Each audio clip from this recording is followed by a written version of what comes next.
Hello and welcome to our discussion today.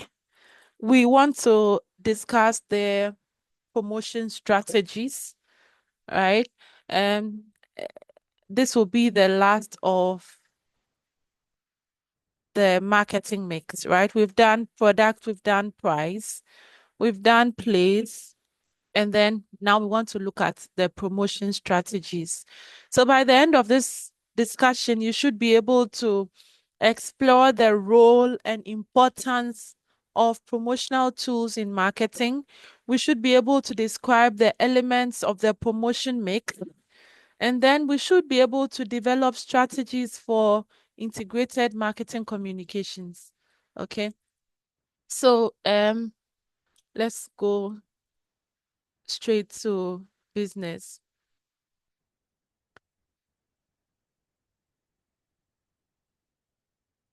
Promotion in marketing basically refer to all the activities that communicate a product's value to potential customers and persuade them to make a purchase. Okay. Promotion is very important. Otherwise, nobody will know what the product is about. Nobody will know what the product can do and all of that. So promotion is important for customer awareness. It informs potential buyers about the products or services that we deal in. Promotion also ensures differentiation, okay? Because it makes the consumer know the unique features and benefits that your product has. It also ensures customer engagement. Promotion builds relationships and loyalty. All right. And then promotion also um helps to introduce new products or expand into new markets. We call it the um, market penetration, right? So it helps you to bring out new products or it helps you to expand into new markets. And then promotion also helps to drive revenue through the targeted campaigns. All right. So we look at the promotion mix. If we say the promotion mix, we are referring to the blend of several promotional tools that are used by a business to create, to maintain, and increase the demand for goods and services. Okay. And in the marketing mix, the fourth P is for promotion, and it focuses on creating awareness and persuading the consumer to initiate a purchase.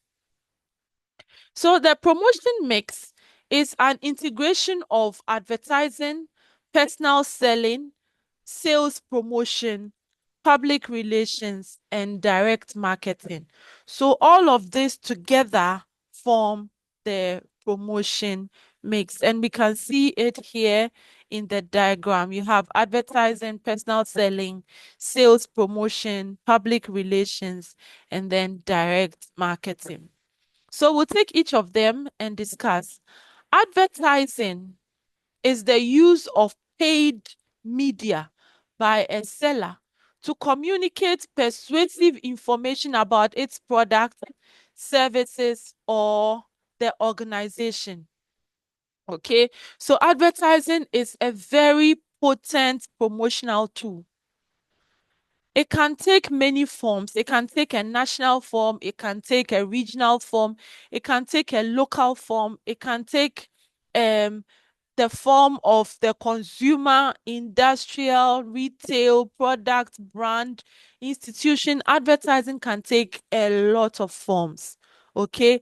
And they are designed to achieve a variety of objectives. So every advert has an objective. Depending on what objective the organization has set for that advert, it will be designed in that manner. Okay. So some of the objectives that can be set are awareness, interest, preference, brand recognition, and brand insistence. Okay. So the advertising decision making consists of objective setting, right?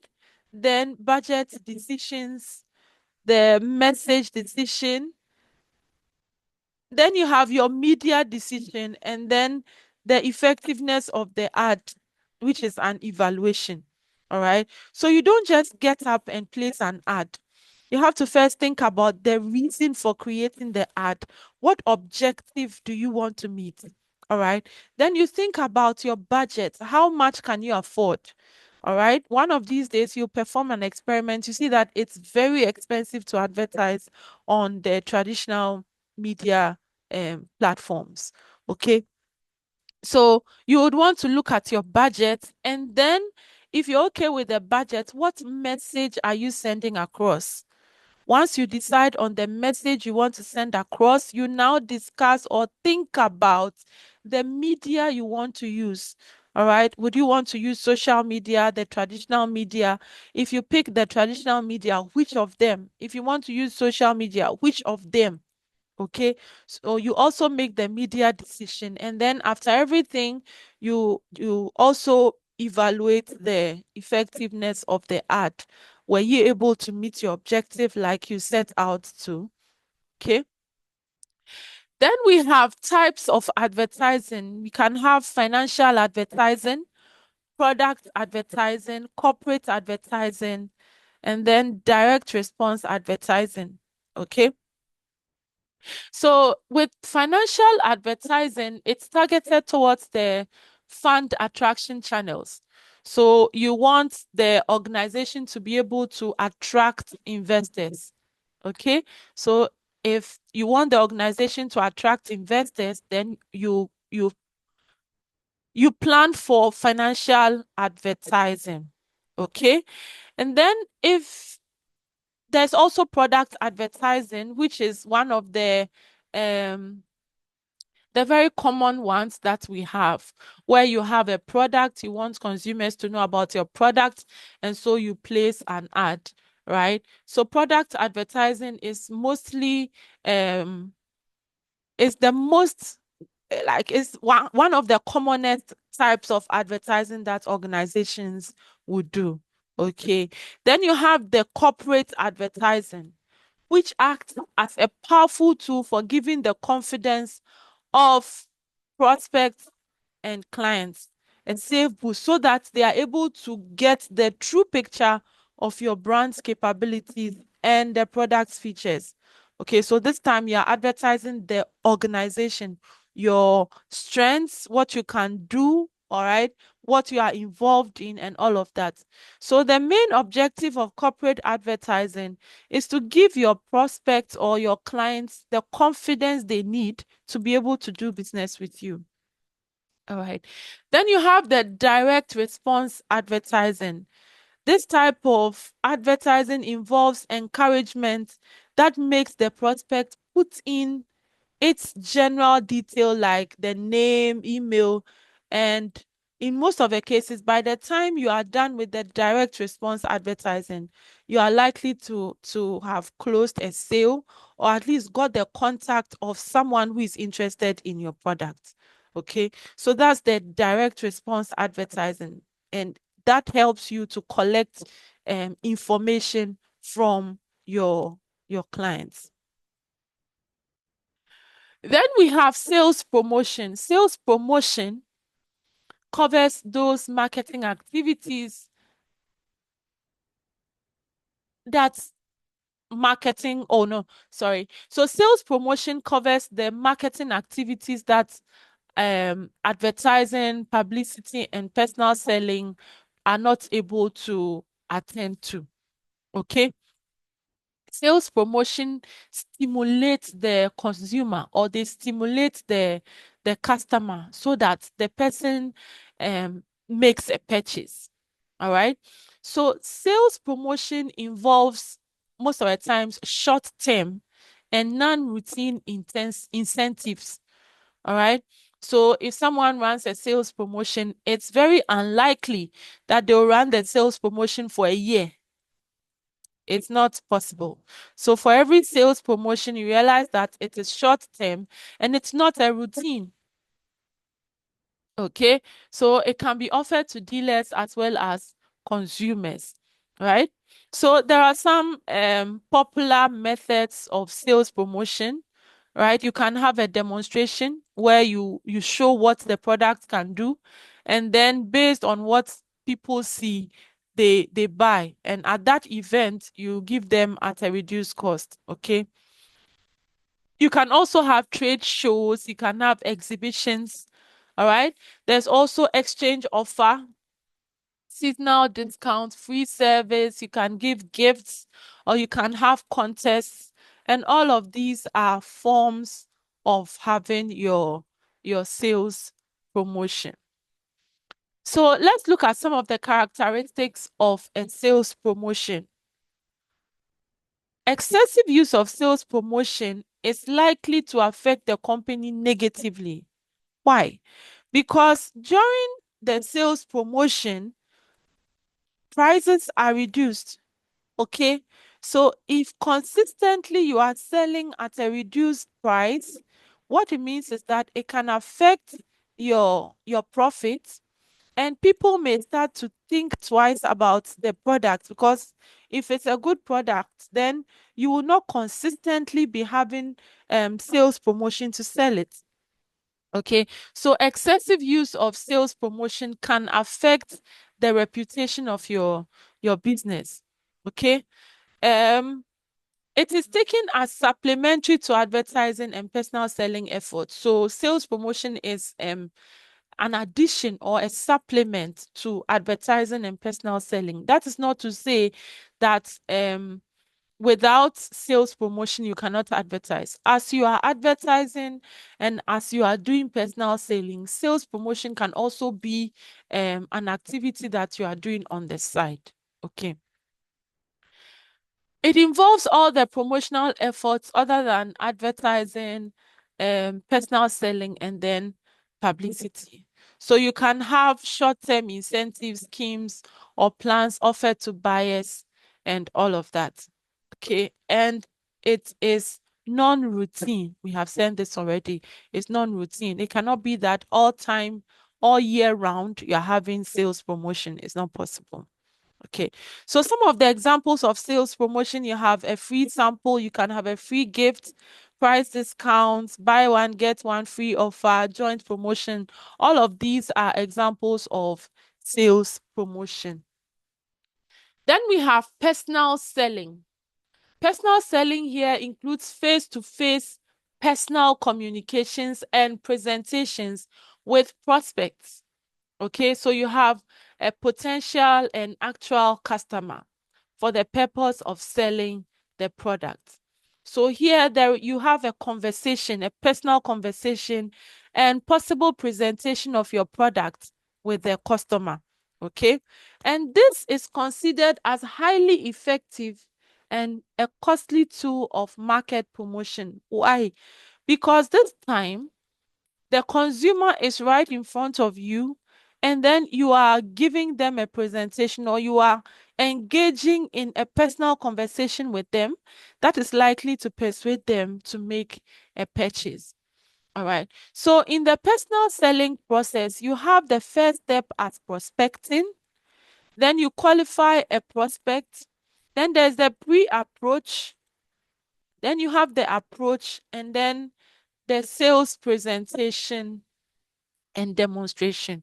Okay, depending on how many times the marketer has met with the consumer, it may not always follow this process, but basically this is a guide. Okay, so there's the prospecting, you go out there looking for clients, then you qualify the prospect, then there's a pre-approach where you set up a time to meet them, then the approach, a meeting with them, and then when you are with them, what do? The sales presentation, and then maybe a demonstration of how the product works. There's also the AIDA model.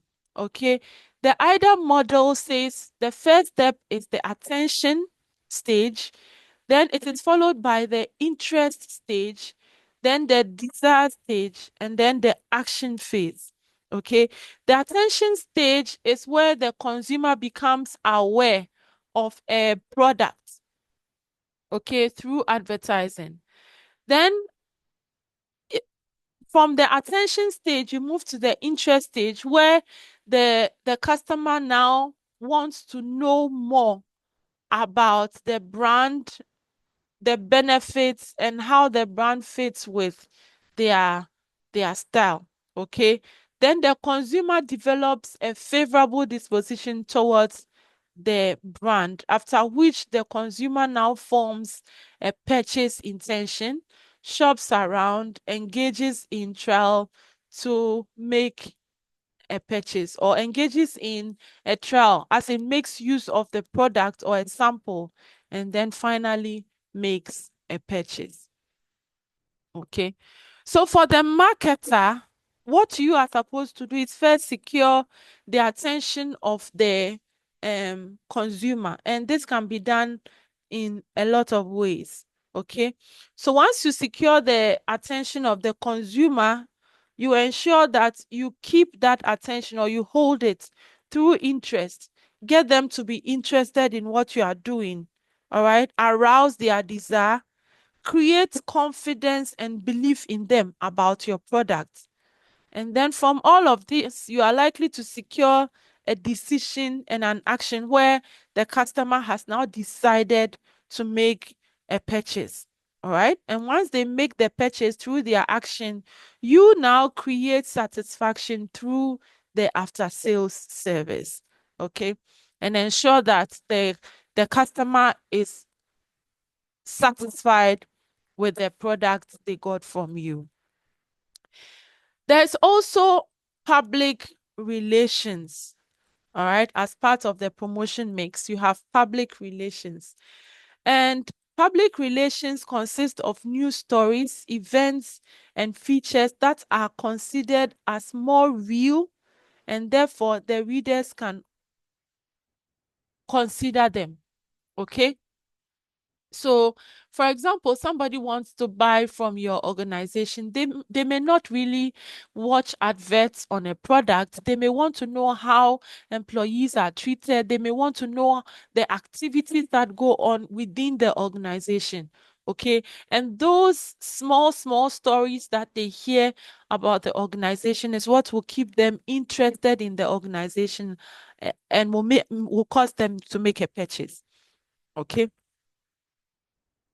I believe that this is clear. The rest you look at it. So the in this case, the consumer is interested in news about the organization, information about the organization, rather than their products. Once they get interested in issues about the organization and how things are done in there, then it is easier to make purchases from the organization. Okay. Then you have direct marketing. So direct marketing, as we see, can take a lot of forms. It can be telemarketing, it can be electronic marketing or e-marketing, it can be online marketing, and it can be direct mail. All right. All of these are forms of direct marketing. What it means is that the seller is interacting directly with the consumer without any intermediary. Okay. So we also look at the promotional strategy. And like we have said for the other elements of the marketing mix, coming up with the promotional strategy requires creating awareness, okay, and getting people to try the products, providing information, ensuring that you are retaining your customers, you are increasing the use of your products, all right, and identifying potential customers. In fact, these are the objectives of almost all organizations. Okay, so it is important that you are able to come up with a strategy that will help you to attain all of these objectives or all of these goals. So we can have two promotional strategies. You can have the push promotional strategy or the pull promotional strategy. A push promotional strategy involves taking the product directly to the customer through any means that you find as appropriate.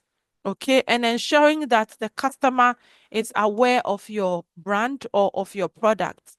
So that is the push promotional strategy. Then you have the pull strategy, which involves motivating the customers to seek out your brand in an active process. Okay, so you notice that with the push strategy, the manufacturer or the producer gets involved in active promotion. Okay, and then it gets to the intermediaries who also create a demand, and then the end user gets to purchase the product. But you realize that it all starts with the promotional activities from the producer, which now creates a demand on the end of the interaction, right? Then you have the pull strategies. With the pull strategies, everything starts from the end user. Okay, so you try to get the end user to be aware about your product, to know about the product through all of your marketing activities. So it is everything together targeted at the end user. Okay. So once the end user gets they get to know about the something, the whatever product you have or whatever idea you have or whatever service that you have.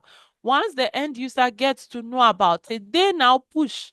Okay, they they ask the questions that they have to ask, they make the enquiries they have to make through the intermediaries, and then the intermediaries also reach out to you to let you know what the end user requires. Okay, so with the push promotional strategy, it starts with the producer or the manufacturer or the organization, whilst the pull promotional strategies actually depend on um the end user, or they start with the end user. Okay, so the push strategy describes the work of a manufacturer of a product. Okay, it describes what they have to do to get the product to the to the consumer or to the customer.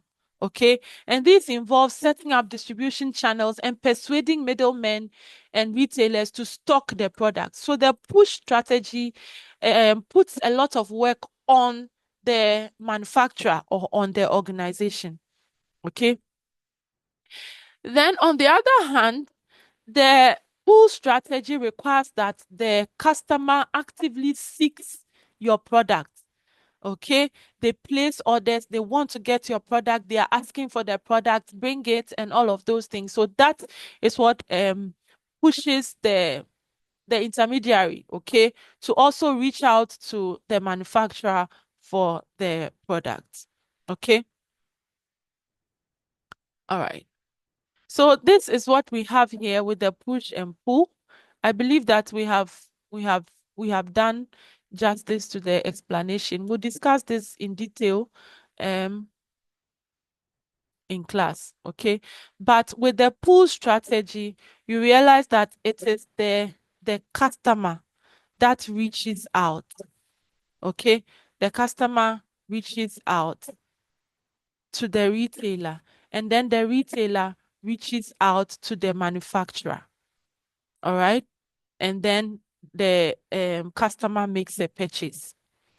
And then with the push strategy, the manufacturer reaches out to the retailer, all right? And then they also reach out to the customer who makes a purchase. Okay. All right. So, how do you select the right promotional mix?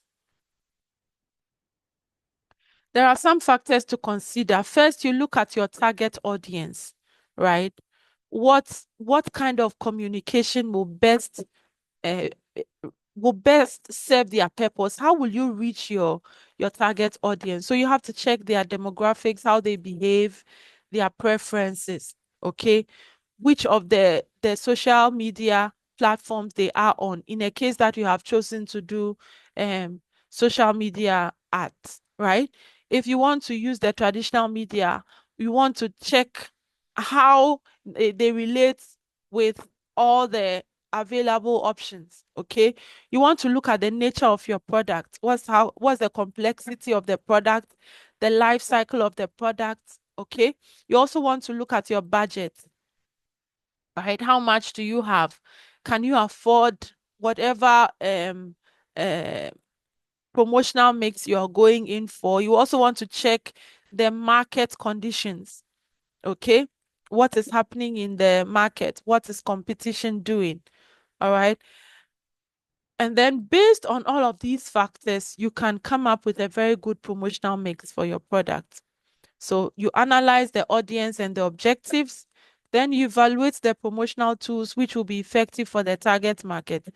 And then based on the tools you have chosen, you integrate those tools for a cohesive message so that it wouldn't be like your promotional message has been scattered all over the place, right?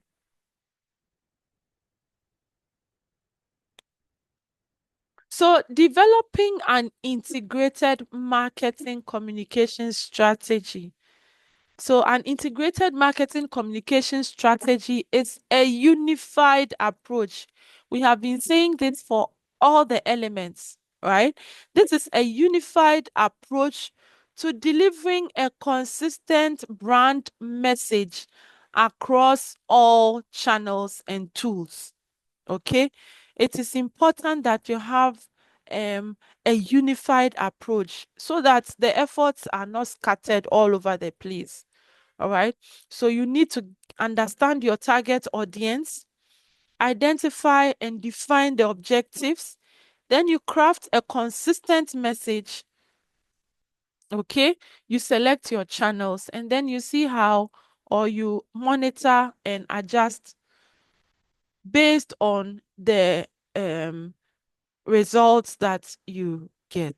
Okay. So you measure and check based on the performance, you adjust as is required. So promotion plays a vital role in informing, persuading, and engaging customers. All right. And the promotion mix includes advertising, includes personal selling, public relations, and then the sales promotions, right? Each of these tools has unique characteristics which should align with the business goals. Otherwise, the efforts will be scattered. Okay, so it's very important to ensure consistency in the strategy and minimize the um scattered promotions that most of the organizations do. All right, it's very important to integrate the marketing communications strategy in order to maximize impact. All right. So that's it for the 4 P's. We've done product, we've done um price, we've done place, and we have done promotion. What you are supposed to do is answer how you would determine the right balance between promotional tools. Okay. And then you also analyze a company's promotional strategy and evaluate how effectively they integrate their promotion mix and suggest improvements, if any. All right.